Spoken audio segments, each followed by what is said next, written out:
akademisi, bukan mahasiswa. Saya Bukan juga pelajar, pengangguran.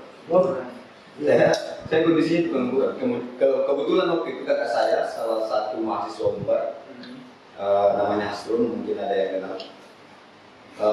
Dia punya banyak buku, dan kebetulan waktu itu saya singgah di rumahnya di Parepare dan saya dapat bukunya itu. Tapi dia dalam versi yang warna biru, bukan yang gold edition ini. Dia versi yang sebelumnya. Cuma tidak ada beda isinya. Isinya sama. Perbedaannya setelah saya membaca buku itu, saya lebih tertarik untuk mempelajari sebenarnya filsafat yang dimaksud dunia sufi itu seperti apa sih? Filsafat yang dikatakan di dalam Islam itu seperti apa sih? Filsafat yang mungkin teman-teman kenal di kalangan mahasiswa itu seperti apa? Jadi ada 3 yang menjadi poin utama saya setelah saya membaca buku dunia sufi. Pertama, saya dapat jawaban dari dunia sufi itu sendiri. Di dalam kutipan Parmenides, dia mengatakan bahwa filsafat itu bukan untuk dipelajari, tapi mengajarkan kita untuk berpikir secara rasional. Itu yang saya dapatkan setelah saya membaca buku ini, dan lebih mendapatkan motivasi lagi bahwa masa usia 14 tahun seorang gadis bisa mempelajari filsafat, sedangkan saya waktu itu umurnya sudah 17 tahun, tapi saya tidak mempelajari filsafat. Jadi kita tertantang itu. Iya. Mengetahui juga seperti apa sebenarnya filsafat itu. Saya lebih tertantang ke arah sana bahwa ternyata saya ini masih tidak tahu apa-apa. Saya ini masih tidak tahu apa-apa karena puncak puncak tertinggi daripada ilmu pengetahuan itu adalah ketika orang mengetahui bahwa dirinya tidak tahu sama sekali. Itu yang saya dapat dari dunia sufi. Dunia sufi banyak merubah hidup saya. Terus terang, dunia sufi banyak merubah hidup saya. Sebelumnya saya tidak pernah tertarik dengan buku-buku yang serius. Di awal saya tamat SMA itu saya lebih tertarik baca komik. Ya, betul sama dengan saya. Komik, Naruto misalnya. Subasa. Iya. Tapi seiring berjalannya waktu setelah saya temukan buku ini, ternyata ilmu pengetahuan tidak sekecil itu. Ya. Ilmu pengetahuan tidak sekecil itu karena yang di dalam buku ini saja dari sekian banyak ilmuwan mereka saling membantah. Ya. Mereka saling membantah. Kalau awal buku ini dia mengatakan bahwa semua yang ada itu berawal dari ketiadaan. Ya. Kemudian dibantah oleh pendapat siapa?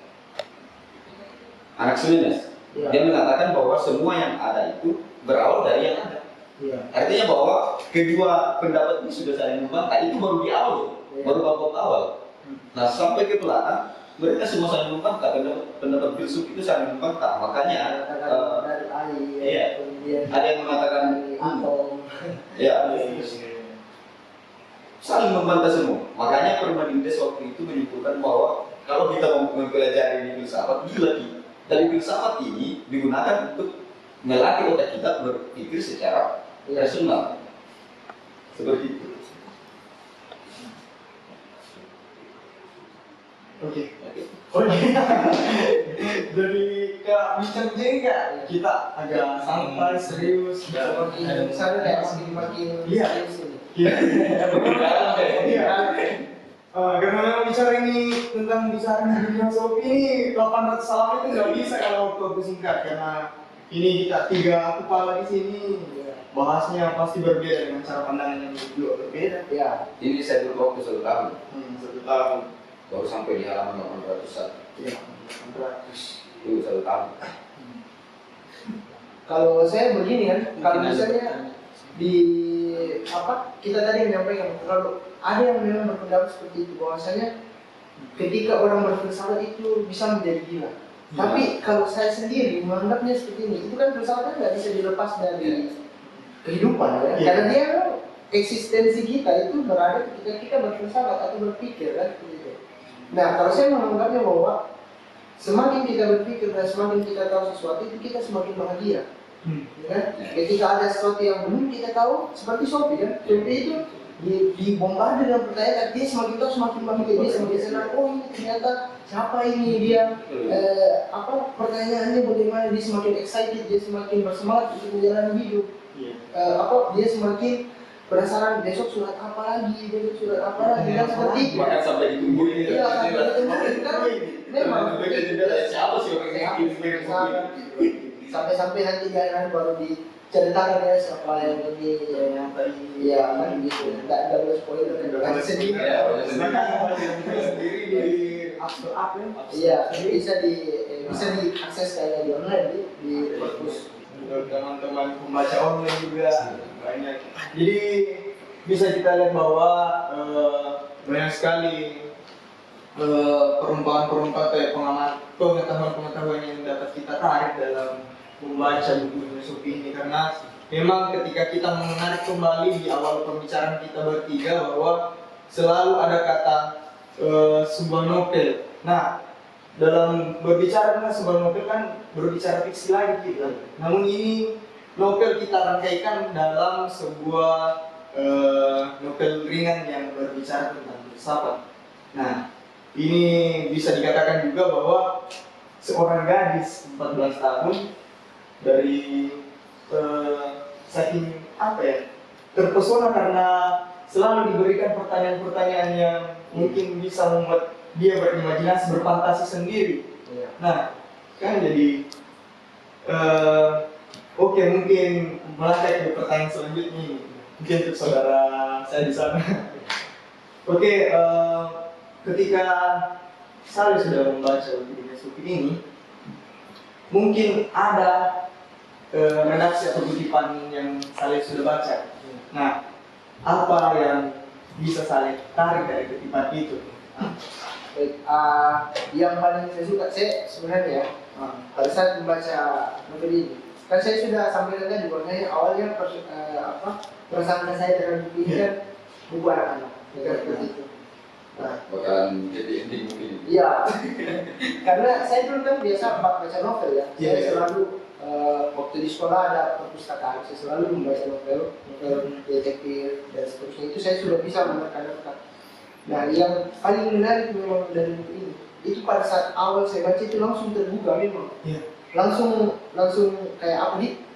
Biasanya kan kalau kita baca buku, kita buka baca 1-2 halaman, masih belum 3 halaman, masih belum kayak belum ada. Belum kena gitu. Nah, ini bedanya di sini langsung kena. Ya kan pada saat Sophie diberikan surat pertama, ketika dia di isi surat itu dia buka perlahan-lahan, kemudian hanya dengan kertas yang lebar, tapi dengan tulisan yang satu kalimat saja, siapa kamu, itu langsung betul-betul langsung menggugah saya. Karena kalau kita memang kalau berfilsafat ya berpikir, kita siapa yang mengatakan, filsuf yang mengatakan bahwa ketika kau berpikir maka kau ada. Dan ada Socrates ya, kalau nggak salah ya, Socrates mengatakan seperti itu. Jika kau berpikir maka kau ada. Kalau kita ibaratkan di kehidupan nyata, orang-orang yang masih waras dan masih berpikir itu pasti kita secara kasar ya, kita tahu bilang oh ini kamu sini, saya ini Saleh, ya kan? Karena saya masih waras, saya masih berpikir, saya bisa menjelaskan siapa saya. Tapi coba berbicara dengan orang yang sudah tidak waras, yang sudah tidak berpikir lagi.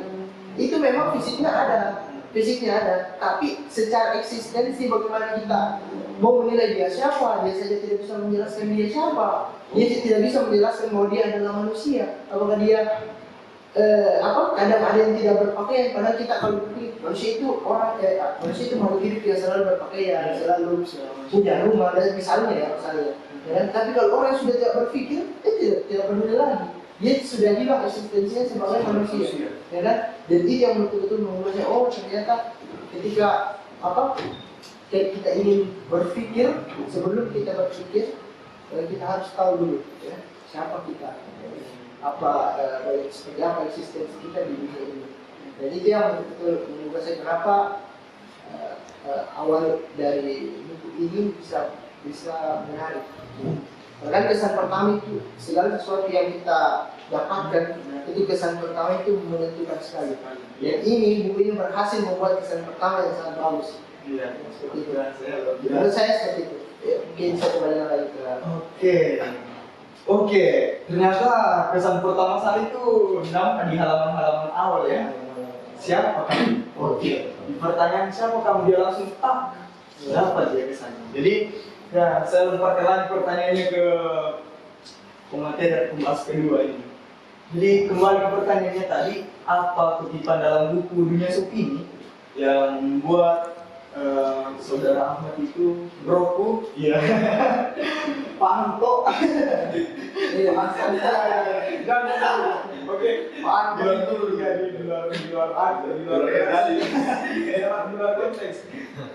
Pak Anto atau Kanda Ahmad ini broku sehingga dia sampai menyelesaikan 800 halaman ini. Konteks ini kutipannya apa? Mungkin sebelumnya tadi kalau Kakak Nasar mengatakan bahwa kesan pertama kalau saya dibarengi dengan penasaran, karena pada saat kita penasaran ke sebuah sesuatu itu kita pasti berusaha untuk mengetahui apa sih ini barang. Nah, saya penasarannya itu pada waktu itu saya singgah di Parepare dan cerita dengan teman-teman di bawah bahwa ada buku Dunia Sopi yang diterbitkan di 30 negara. Ya, Kemudian international bestseller, ya, betul. diterbitkan oleh Nisa, diterbitkan, kemudian diartikan di 30 negara dan semuanya bestseller. Betul, Semuanya bestseller. Semuanya aku terjual. Mega bestseller. Iya, dia mega bestseller. Ya. Wah, buku apa ini? Apa ceritanya apa sih? Iya. Menarik untuk saya baca kayaknya.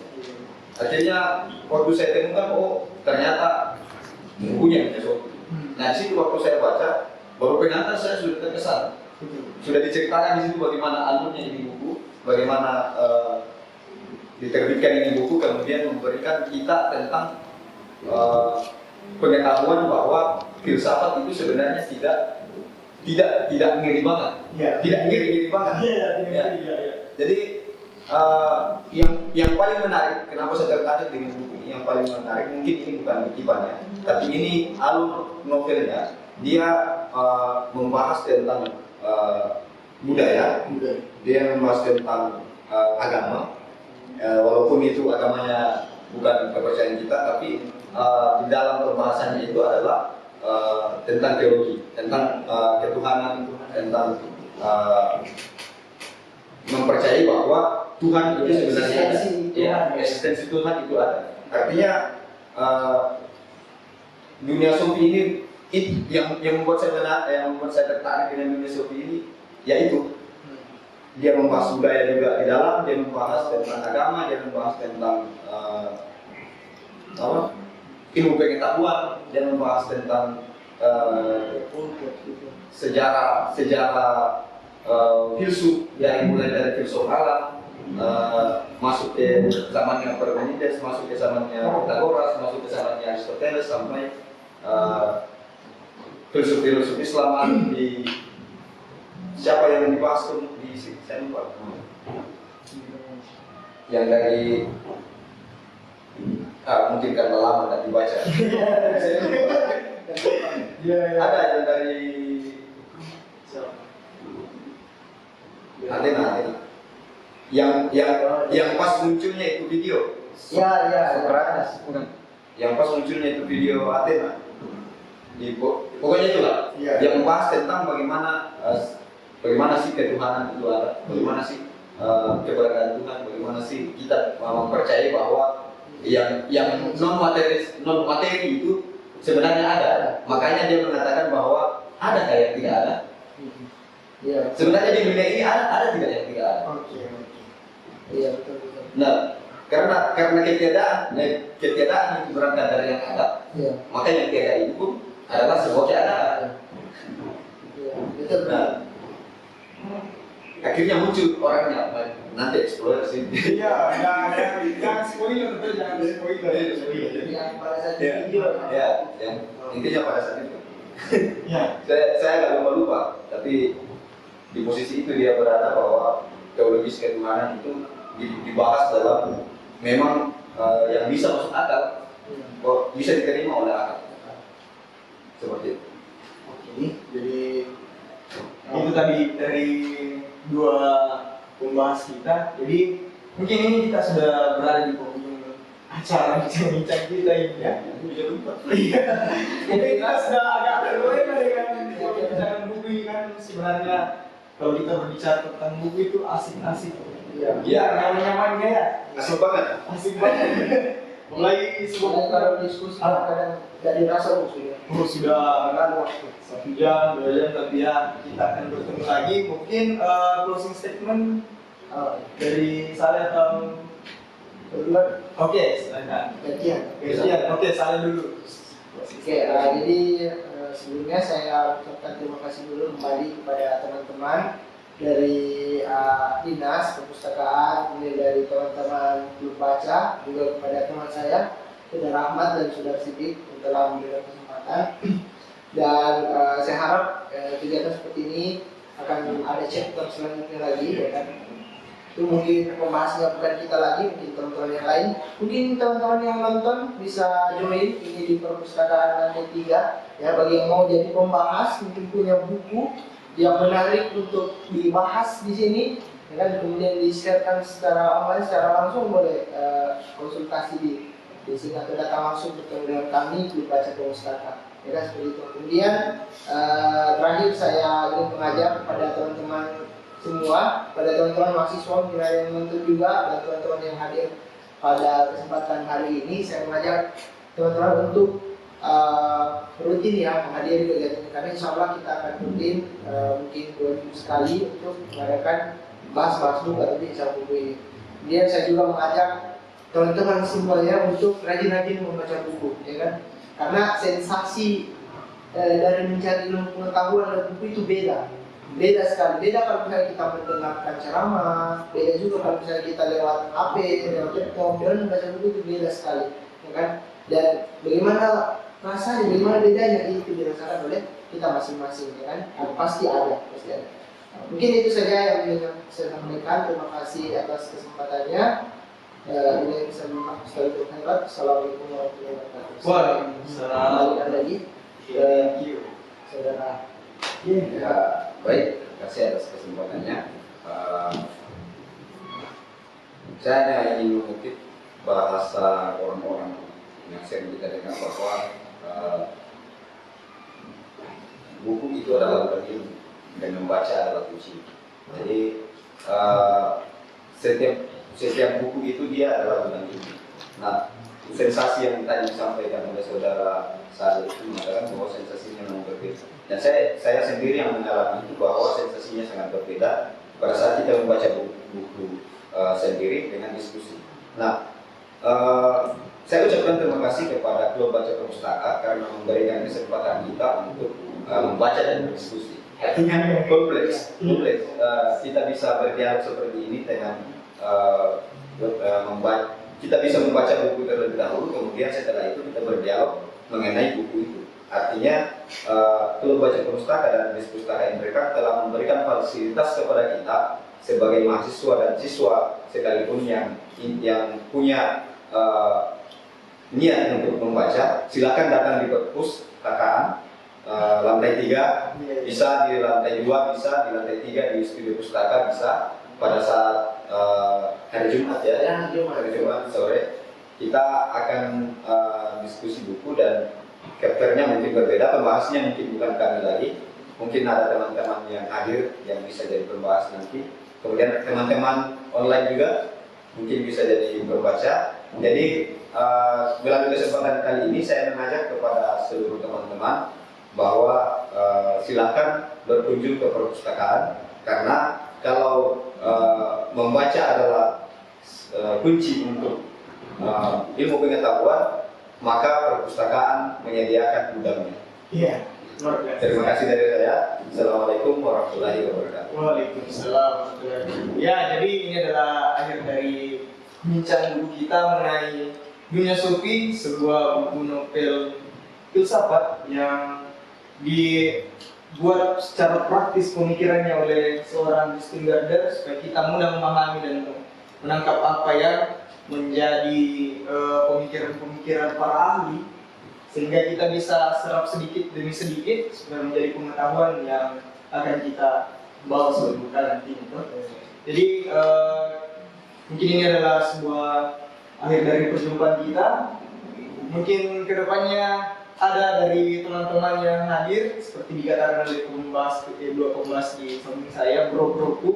Jadi bro-broku, jadi kan laki-laki toh. Oke. Jadi jadi saya Muhammad Asibi dari Klub Baca Pemustaka Perpustakaan Umum Kabupaten Nrekang pamit undur diri. Kami tunggu teman-teman baik yang secara offline dan secara online untuk bergabung bersama kami di Perpustakaan Umum Kabupaten Nrekang. Kami tunggu berliterasi, kami tunggu berkajian, dan jangan lupa ayo sering-sering ke perpustakaan membaca, karena seperti dikatakan tadi membaca itu bermanfaat sekali. Dan membaca itu bukan ilmu nih, ya, kunci dari ilmu pengetahuan. Bila bisa dilihat, pas kami kelahiran, kami mundur diri.